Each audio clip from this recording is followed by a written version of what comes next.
If you haven't experienced VR yet, it's a game changer. It does indeed, in my opinion, along with lucid dreaming, represent the pedagogy of the future. My palms are sweaty. That is so cool. It's not just another video game. It's a way to first person study the nature of mind and reality. We project upon reality, we impute upon reality a solidity that's not inherently there. We take a world, we take a reality that is fundamentally dreamlike. We are the ones that transform this world into concrete and steel, and then we wonder why the world is so hard. The world isn't hard, we are.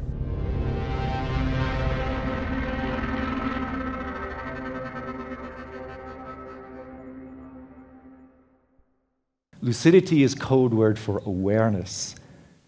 So a lucid dream is an aware dream. And if there's one curative ingredient to psychospiritual pathology, any level, it is heightened awareness. So we are in fact going to be talking about that using the phenomenology of virtual reality and lucid dreaming. And so really, I hope by the end of this presentation, if we can get this thing to run, is I want to kind of transform our relationship to all these world problems from an, oh shit, relationship to an, oh wow relationship. And so with that said, we'll see if we can run this particular inspiring.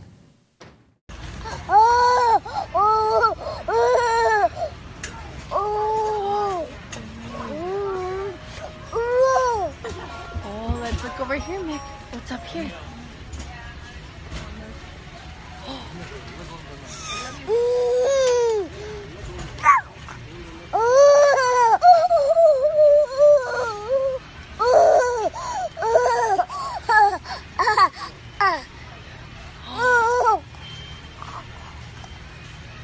Whoa. Can we in fact alter our relationship from this kind of oh shit approach to this sense of wonder and awe? And so that's what Jordan and I are going to try to do over this next hour. We could just keep this thing rolling, actually, it wouldn't be such a bad idea. To lighten up, literally to enlighten. And so what we're going to be doing is we're going to take, and this is my great delight in studying this material, is we're going to in fact take the phenomenology of lucidity, the phenomenology of lucid dreaming, and by implication that of VR, to help us work with these otherwise intractable world issues. And we do so by studying, in fact, the processes, the mechanisms, the phenomenology of the nighttime dream, which is sometimes referred to as the double delusion or the example dream, as a way to extrapolate those insights back into the primary dream. And so to help us understand the nature of this reality by using the microcosmic laboratory of the mind as it's revealed every single night when we sleep and dream. And at the heart of this approach, really, I would argue, as induction methods in lucidity are enhanced, as VR takes on a greater hold. And if you haven't experienced VR yet, it's a game changer. I mean, Deepak Chopra, allegedly, when he first experienced it and took the goggles off, he said, this is going to change the world.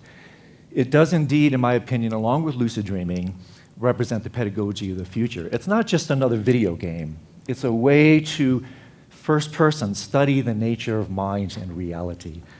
And so at the heart of this whole lucidity project, as I alluded to last night, is in fact a heightened sense of perspective, recontextualization, the importance of which cannot be overstated.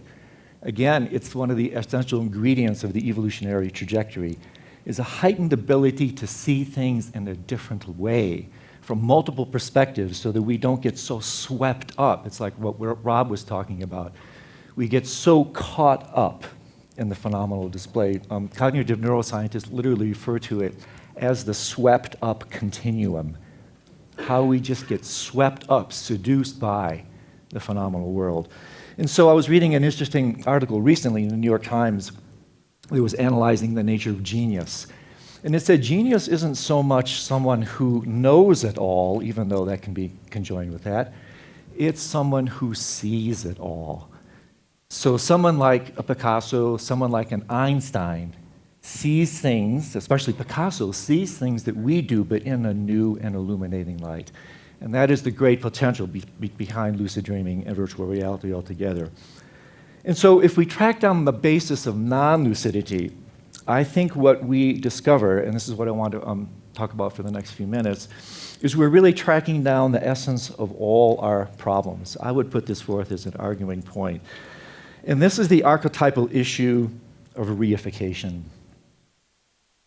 We project upon reality, we impute upon reality a solidity that's not inherently there. We take a world, we take a reality that is fundamentally dreamlike. It's illusory in nature, it's fleeting, transient, ephemeral, translucent. We are the ones that transform this world into concrete and steel, and then we wonder why the world is so hard. The world isn't hard, we are. And I was at a remarkable set of teachings in Bodh Gaya, the place where the Buddha attained his enlightenment. And Zigor Kongtrul Rinpoche was talking about these teachings. And he pointed to the wall behind him, which would have been facing where I was sitting, and he said, you know what? He said, the reason you can't walk through this wall is not because the wall is hard, but because you are. And so really the trajectory of spiritual practice, of development as I've come to understand it, is in fact to soften our relationship to mind and reality. And in so doing, we denude it, we strip it of its power, because otherwise we have this kind of King Midas effect. Whatever we touch with our senses is transformed into our version of gold, egoic gold, which is what? The qualities of solidity, solid, lasting, independent. These are not qualities inherent in the world. These are qualities that are inherent within the egoic structure that we project, impute, freeze the world in our image. And then again, wonder and complain, why is this world so hard? This is literally, I think it says in the Talmud, it says, we don't see things the way they are, we see things the way we are. And you can see this if you wake up and you're in a pissy mood. You know, wake up and you're grumpy and pissy, the world becomes pissy, does it not? It becomes gray and dark and heavy. You wake up and you're in delicious love, yeah? And all of a sudden, that same world all of a sudden becomes lovely. What's really changed? There's nothing changed out there. The transformation and the change has occurred in here. And then even neurologically, this is very interesting. If you look at the brain science behind this, the occipital cortex, which really comprises about a third of the brain processes are devoted to processing visual information, only about 20% of what we receive in the occipital cortex actually comes from visual receptors. So only 20% of what we see is registered phenomenologically with what we interpret. The other 80% comes from disparate areas of the brain that are associated with belief systems, hopes and fears and expectations. And so there's this massive amalgamation process that takes place where we take the influx of a so-called external reality, confuse it, conflate it with all our hopes, fears, desires, and then literally a half second behind the phenomenal receipt, we are literally living neurologically in the past, which is one reason we may think that something is missing. Well, something is missing, but it's not out there. So in that half second of neurological processing, we do not passively represent an independent world out there. We actively co-construct our reality by all these sublimated hopes, fears, anxieties, anticipations, and the like. And all these blind spots can be, in fact, revealed with these types of practices. So the idea here is that we go non-lucid day or night whenever we get sucked into appearances. And we get sucked into appearances, why? Because we think they're real. There's no original sin in Buddhism, but if there was, it would be the original sin of reification. We take that dream to be real and suffer in direct proportion to that imputation. We take that thought to be real. We take that appearance to be real. We take that problem to be real. And so this is the fundamental mistake of samsara, this imputational kind of appropriation that takes place. And so here's an interesting thought experiment that we can play with. Imagine the following set of scenarios. Imagine that you're in the movie theater, and you're sitting in the front row, and it's the greatest movie. For me, it was like The English Patient. I loved The English Patient. But you're sitting in the front row of this display, Everything in the theater is designed to capture you, yes? I mean, this is what the entertainment industry is about. It's designed to capture our attention. So you're in the dark theater, no distractions, you are totally sucked in to the display. Now imagine, you can demo the VR, imagine putting on, Jordan has a VR goggles here, imagine taking the screen and bringing it closer to your face. So instead of a couple meters away, you can put it on, that's okay. This is what a VR headset looks like. So instead of the display being a couple meters away, now the display of appearance is a few inches away. And part of the reality impact is in fact the proximity of the display. The closer it is, the more real it becomes. And because your peripheral vision is basically completely cut off from other sensory impact, that heightens the kind of reality of what you're experiencing. But we can get even closer. Imagine that screen now on this side of your face. Imagine that screen is in fact what Daniel Dennett, the philosopher, refers to as a Cartesian theater of the mind. Imagine that display now is on this side of your face. And how proportionally real then becomes that display, how solidly we take the contents of mind. It's because it's so immediately, we're so excessively embedded, immersed, and involved. And I would argue even in the evolution kind of meta-narrative, this is a mistake of excessive involution, excessive involvement in the display of mind and reality. So the fundamental problem, therefore, is that in all these instances, we lose the essence in the display. We lose the absolute in the relative. We lose the emptiness in form. And in so doing, we literally lose our minds. Or in this case, half of it. Every time we mistake something to be real, it's a minor form of psychosis where we've lost the empty aspect of the mind in the display of the mind. And that's the genesis of all these problems, all our issues. This is the root of non-lucidity. And the extraordinary kicker, this, by the way, is what Gregory Bateson famously referred to as schismogenesis, or he's alluding to it. This is the genesis of the samsaric trajectory. And the real pisser is, we may complain about it unwittingly, but the real pisser is we love it. We love to be captured. We love to get lost in the display. We have a lust for non-lucidity. This is why the entertainment industry is a multi-billion-dollar industry, because we have this kind of lust. And so really think about it. When we go to a movie, we don't want to pay $15 or $20 for 2 hours of peace and contentment. We want to go to see 2 hours of drama, problems. We love to be seduced and lost in the display, especially when that display is problematic. So the next slide, the next one is a really provocative quotation from a very compelling therapist, Buddhist therapist, his name was Bruce Tift. I highly recommend the book from which this is derived. It's called Already Free, Where Buddhism Meets Psychotherapy on the Path of Liberation. It's one of the most compelling books I've read. And I find it highly revelatory and in fact humbling in terms of how we really like to get sucked up in the displays of mind and reality. So the trick, of course, is we have to honor the display. We have to honor the issues. We have to honor what appears, but all the while realizing our propensity for deep-seated reasons to get swept up, caught up, our lust for non-lucidity. That's really the trajectory, the path here. And so the way to work with this is reification is the problem, de-reification is the solution. De-reification is the solution. We need to unsubscribe to appearances. And that's what these foundational teachings, these all circumambulate the core teachings of the Buddhist tradition. For those of you who are students of Buddhism, you'll understand what I'm circumambulating here. These are the core teachings of emptiness, the heart teachings of the Buddhist path altogether. And so really, by unsubscribing to appearance, we become like this little youngster we saw at the beginning, often referred to in my tradition, we become a child of illusion. So the display continues. Phenomenal appearances still continue.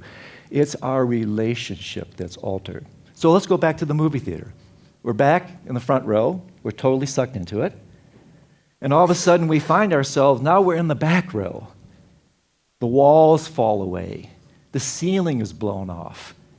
And the entire arena is completely infused now with liberating light and space. The display still continues, yes. The movie's still there, but it's been stripped of all its captivating power because of this heightened perspective of increased lucidity. So in exactly the same way, if we take these goggles, completely captured, move them out 6 inches, move them out a foot, move them out arm's length, that same display that just a moment ago, just like in the non-lucid dream. When the tables are turned in a non-lucid dream, you go from a situation that had complete control over you. Parenthetically, the same process occurs in the Tibetan teachings on thanatology, allegedly when we die in the after-death state. This is why the bardos after death have the same kind of power that a non-lucid dream does. But when you become lucid to the display, the tables are suddenly turned. The display still continues, but your perspective has been radically altered. And the way this applies to lucid dreaming is that, in a very real sense, when you wake up from a particular, a hyperlucid dream, when you have a dream that is more real than this phenomenal display, when you wake up from a dream like that, this appears to be the foggy dream. And at that instant of waking up, that's analogous to taking the goggles off in the morning, yeah? And so really what lucid dreaming and dream yoga does in a very provocative way to me is it actually temporarily reifies the dream state as a way to de-reify the waking state. And this, to me, when I first experienced virtual reality at Jordan's lab, it wasn't so much the experience of actually going through the VR display, which, by the way, you have to experience it. To me, the magical moment was when I took the bloody goggles off after an hour being in them. I detected, I felt what philosopher refers to as alternative world syndrome. Taking the goggles off completely de-reified this reality. And I have to tell you, it was not a particularly pleasant experience. Everything that I took and cherished to be so solid and real had now been challenged. Like, what is the difference between this display and what I just experienced in these goggles? And so we reify these aspects as a way to de-reify the phenomenal display so that it in fact has less impact upon us. This, in the spiritual traditions, is what's referred to as absolute siddhi, or absolute power. Relative siddhi in the wisdom traditions, and there's a whole list of the things you can do here, is when you have power over the phenomenal world. So I guess in a certain sense you could say Trump and the like, they have certain limited aspects of relative siddhi. But absolute siddhi is when the world no longer has power over you. And that's where we're going with spiritual practice. That's where we're going with these methodologies.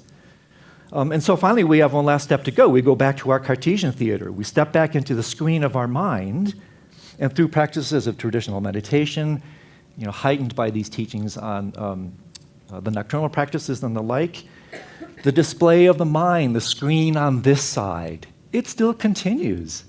When you engage in meditation in a very real way, you're not changing anything out there.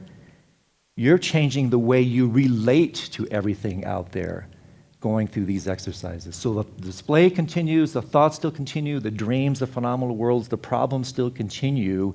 It's your relationship that has been profoundly altered. And in so making this transformation, what we do, and this is the term that's been tossed around quite a bit in the last day, is we replace reactivity. Sometimes this kind of thermonuclear reactivity is called prapancha, proliferation.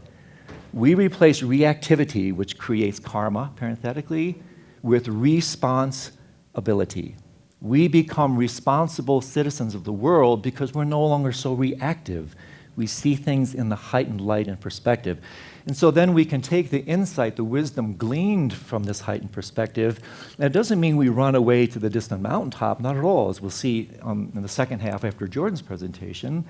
The fundamental trajectory is to come back into the world, to re-inhabit that which you just left, to step back into the forms that which you previously stepped away from. You step back into them, but now within the full light of responsible, non-karmic action, driven by not confusion, but compassion.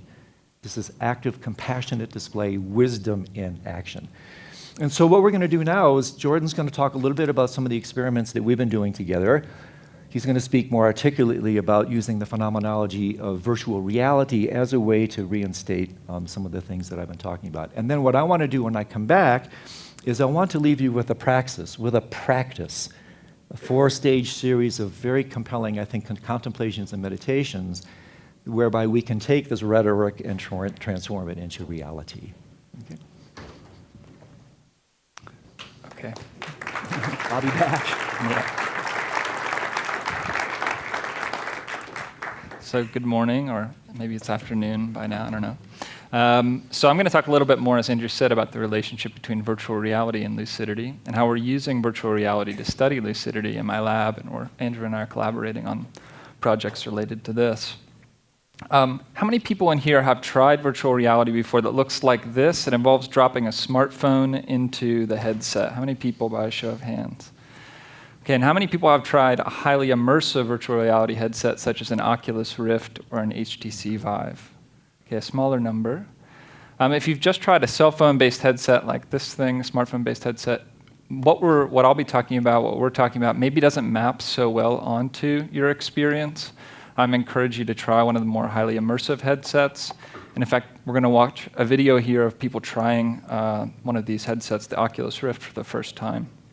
I'm not going to say too much about the video I'm about to show, other than these people are experiencing themselves as being about 50 stories above the ground, and they're tasked with walking a wooden plank. They, of course, know that this wooden plank is just laying on the carpet in front of them. They've seen that before we put the goggles on.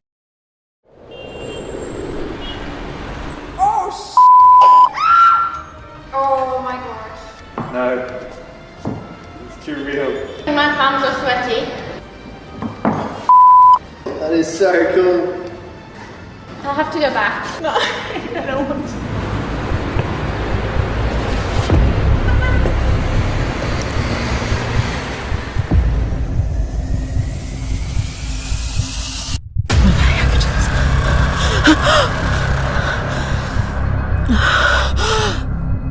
Oh my god, oh my god.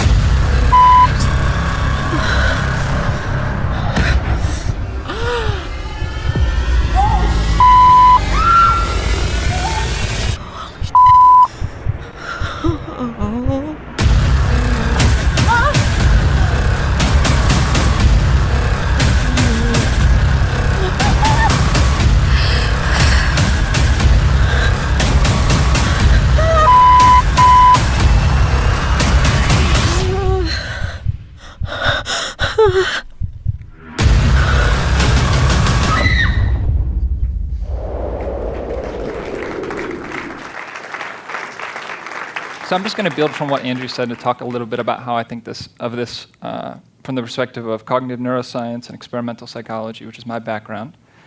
In particular, I think about this from the perspective of emotion regulation, which is a theoretical perspective that I've taken to. I think it might be the best way that I've found to think about the difference between lucidity and non-lucidity currently in the literature.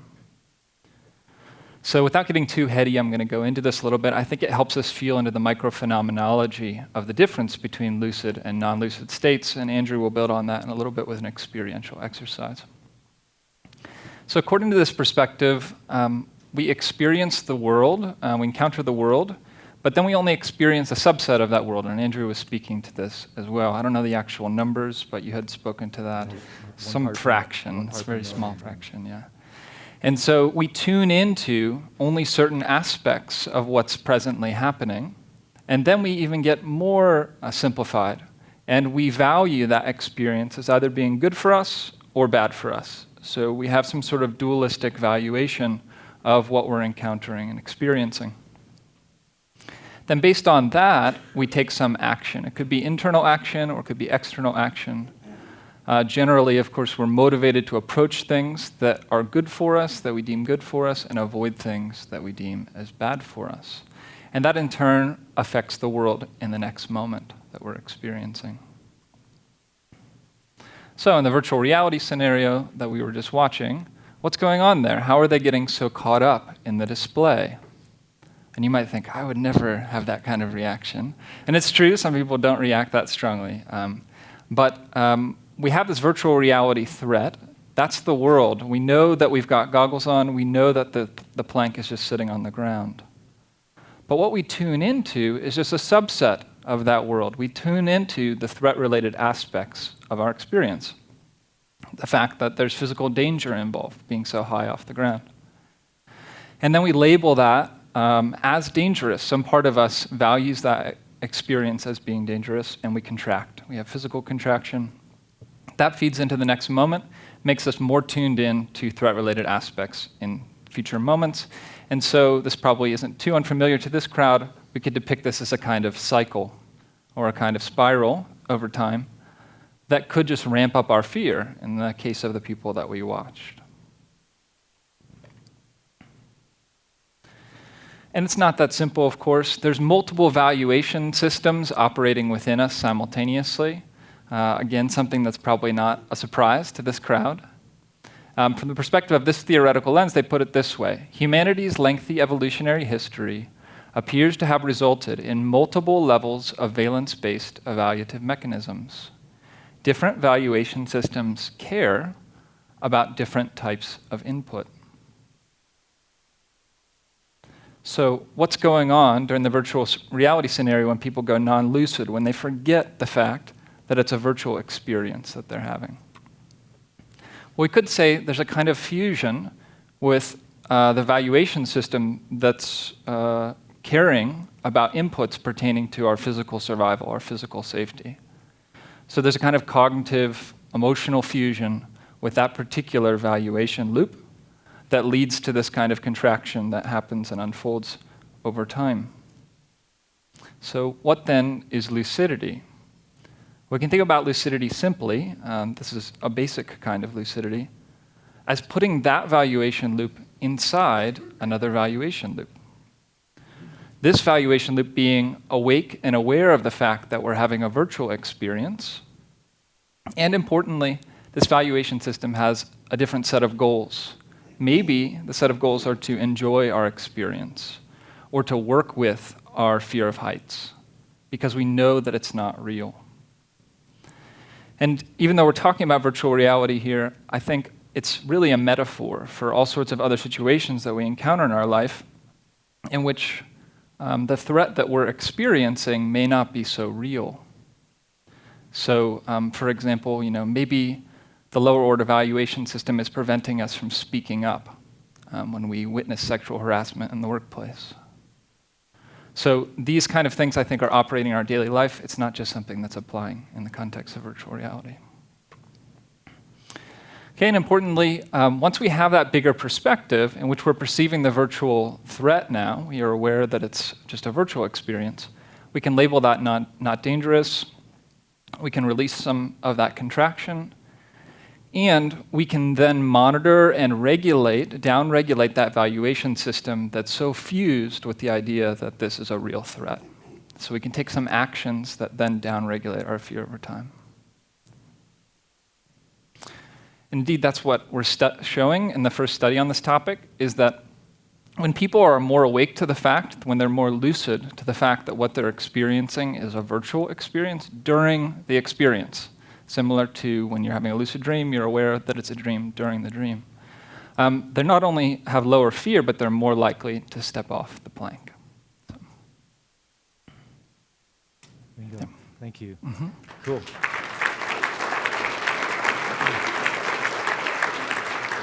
Great. So am I back on yet? Can you hear me? Oh, there we go. Yeah. So yeah, what a wonderful exercise metaphor for how can we step off the plank? How can we step off the plank and back into the world, back into open space with a new relationship? So I want to leave you with, a set of contemplations and practices that I have found phenomenally important in my own life, taking this rhetoric and transforming it into my reality. And this is completely resonant, Jenny, with what you were talking about, as you'll see some other things. And that is, first of all, is be bigger than the problem. Big mind, as they say in Zen. Be bigger than the problems on the docket. You are the universe, after all. not the contents that are within the universe. And so really, if the mind maintains itself slowly on the display, slowly on the problem, you cannot access the awareness. We've lost the essence in the display. So the trick, of course, is to be engaged, but not too engaged, immersed, but not too immersed, involved, but not too involved.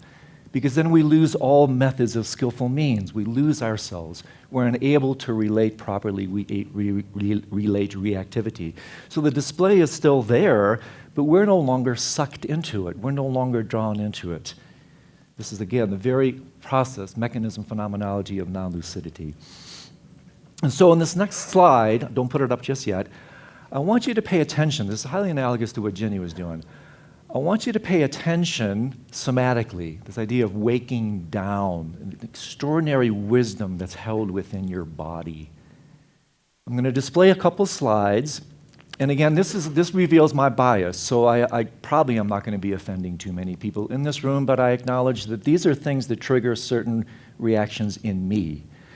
And so I'm going to display a couple slides, and I want you for a moment just to feel, drop into your body, and see what these images evoke somatically, viscerally in you. Okay? Perhaps a quality of aversion, incredulity, anger, all of which I would argue are secondary to a visceral somatic contraction. You've already squeezed yourself out of your body and into your head when you have these secondary level reactions.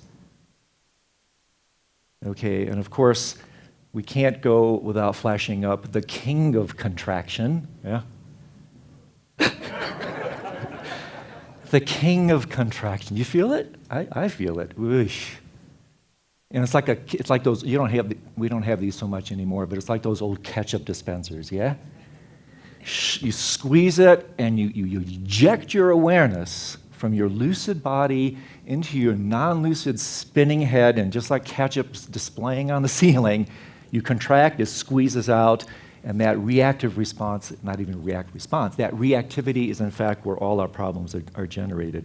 And so the reason we do this exercise is that if we are sensitized to it, we can feel when we go non-lucid, whenever we contract. Jenny was talking about tension. It's the same thing.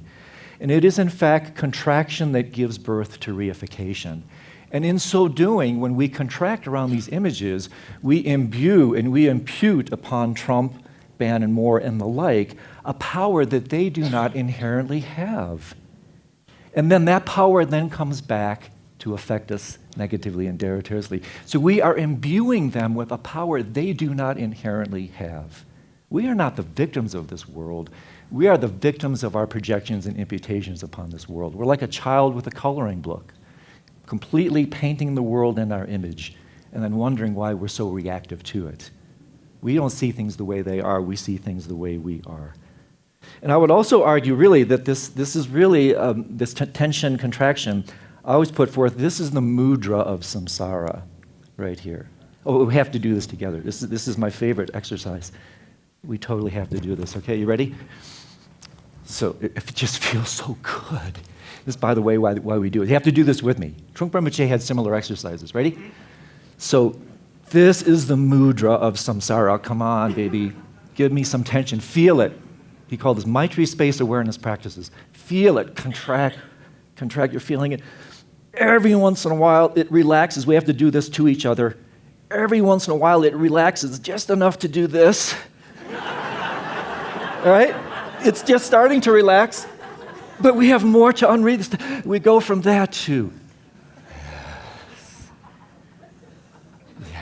this is the mudra of samsara. This is the mudra of nirvana. Open, relax, open, relax, open, relax. And so really, as Jenny was alluding to or suggesting, and I think Rob as well, it's very easy to transcend, not so easy to include. Very easy to transcend and exclude. And the minute we do that, we're heading into trouble. It's a form of spiritual bypassing. It's a form of compassionate bypassing. And basically, we therefore lose the ability to communicate effectively with others whenever we feel this contractive gesture. And I beg you to take a very close look at this. This is happening all the time. This fundamental contraction sublimates everything we do. It's like this air conditioning system. You don't realize that it's on until it's actually turned off. And then at a certain point, there's this massive sigh of release and relief when you just open, open, open. So the next slide. So the next slide is the practice is to stay with the raw physical sensation. Yes? Don't deny your reactivity. It's there. Don't deny relative appearance. But the trick is relate to it instead of from it. It's a foundational, transformative gesture that makes all the difference in the world. Relate to it and not from it. Stay embodied. Notice the urge to contract. Notice how this contraction squeezes your awareness or your lucidity out of the naturally lucid and awake body into your head. And so therefore, neurotic upheaval, I would put forth to you, and I know many of the psychologists in this room would probably agree, neurotic upheaval is an out-of-body experience. You've left your body and you've entered the arena of your conceptual reifying head. And so here's a very compelling inspirational quote from me by Carl Jung. I'm sure you've heard this. I want to riff on it for just a second, where he famously says, neurosis is a ready substitute for legitimate suffering. I'm sure you've heard it. What we can do is we can change legitimate suffering into experiential intensity. Neurosis is a ready substitute for experiential intensity. And so what we can do by increasing our tolerance for experiential intensity, we can decrease our need for neurosis.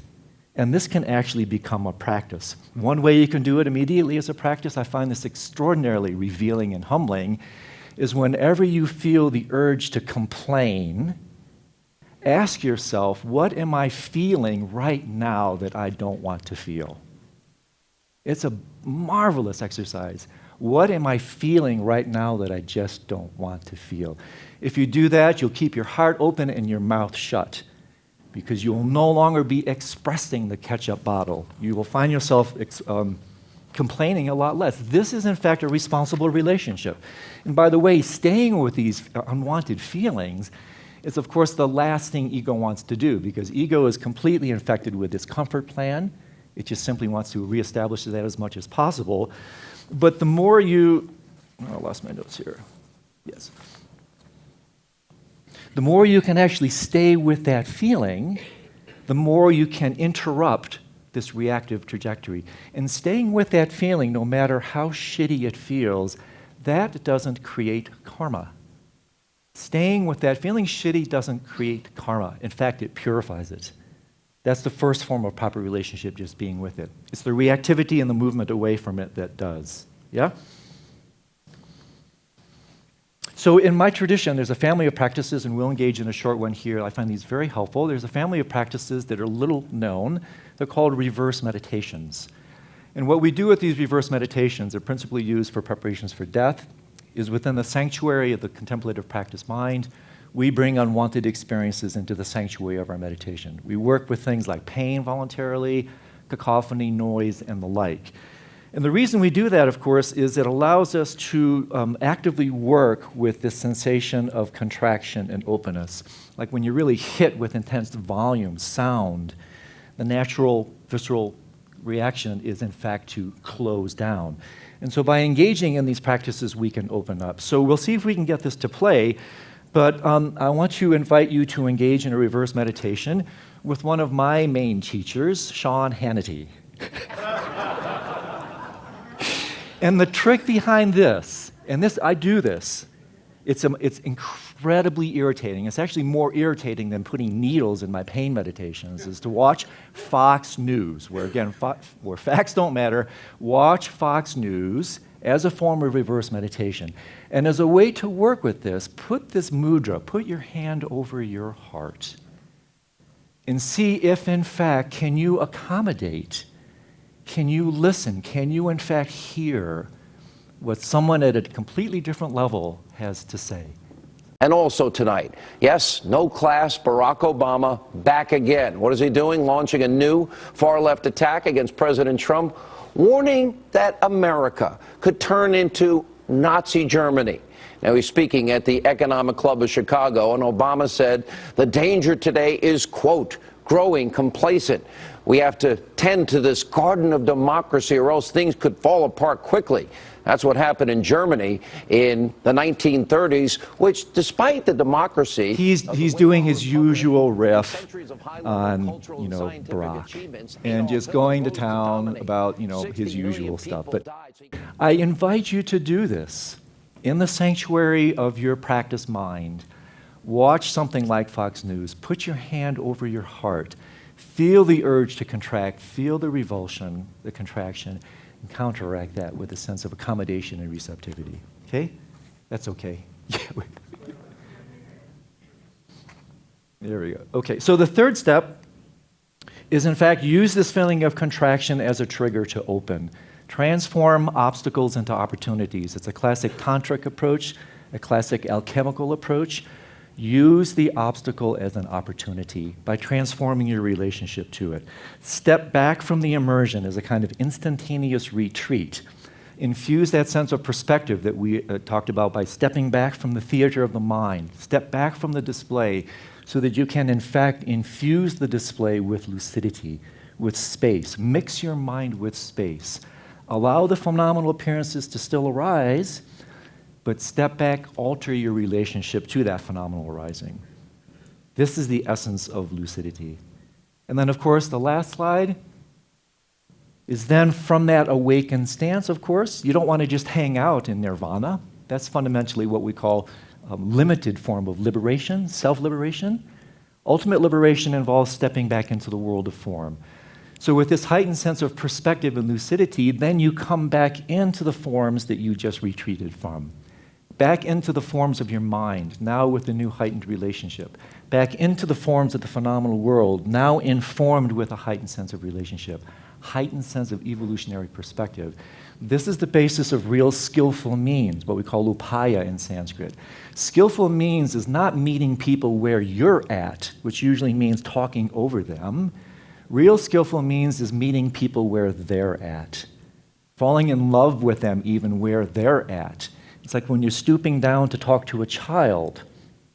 You stoop down, and then really, once they are bewitched by your, perhaps, intelligence, you can slowly start to stand back up, and perhaps they will stand back up with you.